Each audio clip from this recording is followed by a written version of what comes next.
ในคลิปที่ผ่านมาเราได้เรียนเกี่ยวข้องกับเรื่องการเลือกสู่ความพ้นแต่บัดนี้เราสิมาเรียนต่อหัวข้อที่สองคือการพ้นจากบาปกรรม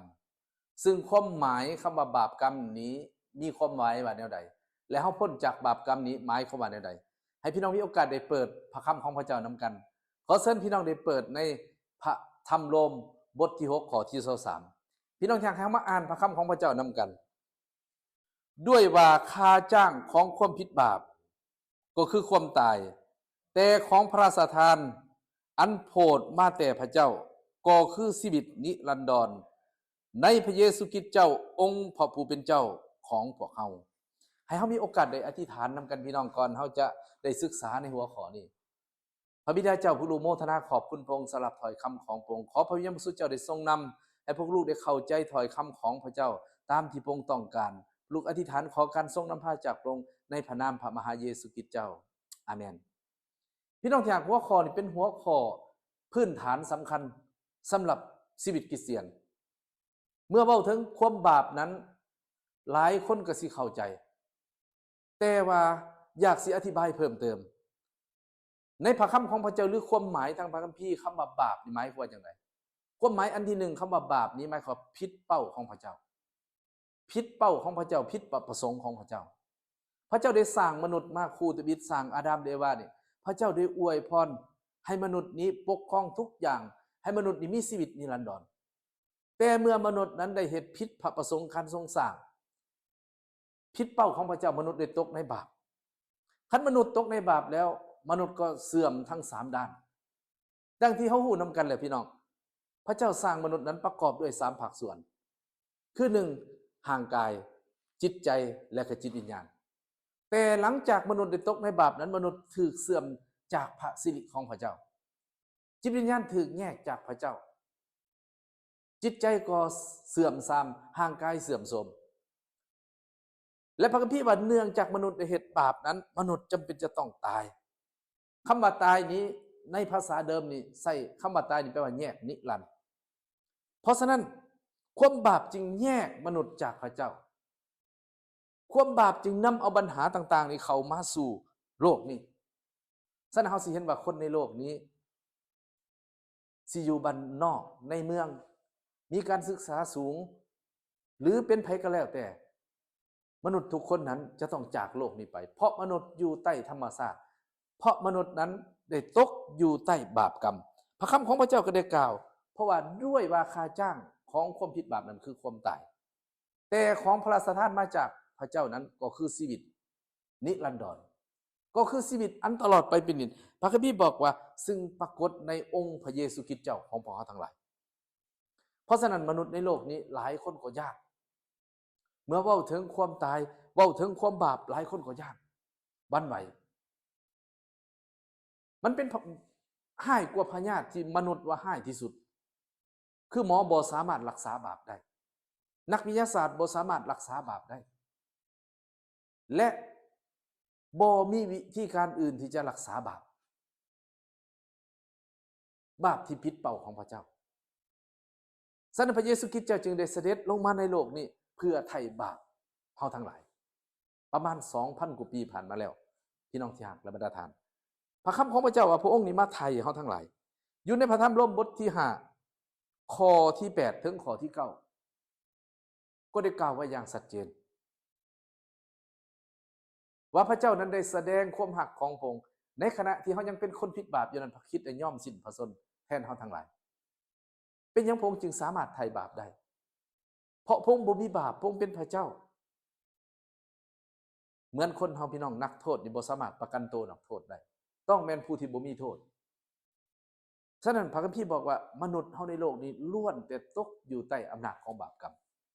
เฮาอาจจะเฮ็ดดีเพื่อให้รู้สึกดีเว้าดีให้รู้สึกดีแต่บ่ได้แก้ไขปัญหาที่แท้จริงคือปัญหาบาปซึ่งจะนำเฮานั้นไปรับบาปรับกรรมแต่พระเยซูคริสต์เจ้าได้มาในโลกนี้พระองค์ได้รับแทนเฮาพระองค์ว่าไทยก็แสดงว่าเดิมที่นี้เฮาเป็นของพระเจ้าเดิมที่นั้นเฮามีความสัมพันธ์ที่ดีกับพระเจ้าอยู่ด้วยกันกับพระองค์บรรดาท่านพี่น้องที่รักเนาะพี่น้องผู้มีลูกมีหลาน เนาะบางคนก็ขี้ดื้อลักเอารถจักรไปจำลักเอาคอมพิวเตอร์ไปจำหรือวัตถุอันใดหนึ่งไปจำแล้วพ่อแม่ไปไถ่คืนมาต้องได้ไปจ่ายราคาแสดงว่าเดิมทีคอมพิวเตอร์รถจักรนั้นเป็นของท่านเส้นเดียวกันพี่น้องเดิมทีนั้นเฮาเป็นของพระองค์เฮามีความสัมพันธ์กับพระองค์เฮาอยู่ด้วยกันกับพระองค์แต่ความบาปนั้นแยกเข้าจากพระเจ้าเพราะพระเยซูเป็นพระเจ้าพระองค์เป็นผู้บริสุทธิ์พระองค์บ่สามารถที่จะอยู่กับความบาปแต่พระองค์นั้นหักมนุษย์ผู้ที่มีบาปกรรมฉะนั้นพระองค์จึงไถ่มนุษย์ให้คืนดีกับพระเจ้าสำละมนุษย์โดยพระฤทธิ์ของพระองค์โดยพระคำของพระองค์ให้มนุษย์นั้นกลับเกิดเป็นผู้ชอบธรรมโดยการไถ่ขององค์พระเยซูคริสต์เจ้าและพระองค์บอกว่าพระองค์นั้นไถ่บาปแล้วพระองค์ได้นำเฮาให้มีชีวิตนิรันดรชีวิตนิรันดรหมายความว่าหยังพี่น้องชีวิตนิรันดรหมายความว่าหยังเป็นชีวิตที่บ่ตายเป็นชีวิตที่อยู่ตลอดไปเป็นนิจแต่บ่ได้หมายความว่าคริสเตียนจะบ่จากโลกนี้ไปแต่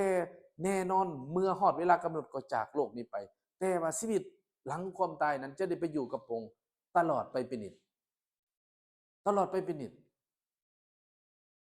คริสเตียนบ่ได้เชื่อเรื่องกลับมาเกิดชาติหน้าหลังจากโลกนี้ไปนั้นมันไปอยู่กับพระองค์ตลอดไปเป็นนิจฉะนั้น